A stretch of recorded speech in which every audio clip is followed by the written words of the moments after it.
क्या हुआ है? 1.5 माह हो गया छोड़ के गए हैं। अच्छा जी। बिल्कुल नहीं आए, ना फोन आए, ना पूछा है उन्होंने, कपड़े तक नहीं दे। इन पर नमाज पढ़ता हूँ, इन पर, इस पे नमाज होगी। 1.5 महीना हो गया। नशा करते थे? नहीं यार, मैंने शादी का कहा है, शादी करा दो, मम्मा भी नहीं मान रही। शादी के लिए इधर पकड़ा? नहीं करने है ना माँ को कि यार शादी करनी है हम लोगों ने। 1 महीना हो गया। 1.5 माह हो गया है। रो क्यों रहे हो? और क्या कर सकते क्या हैं हुआ? मारते हैं कोई तशद्दुद?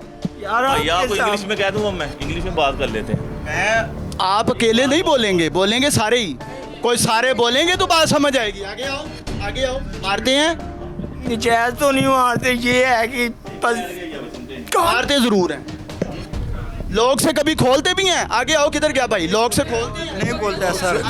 हाँ अंदर ही। 3-4 महीने से अंदर ही हो? हाँ तकरीबन मेरा भी 2 महीने हो गया सर। किसी घर में हो कि जेल में हो? ये समझ लो हवालात, ये जेल भी नहीं है, हवालात है। आपका सामने आपको नजर आ रहा है ये सर। इधर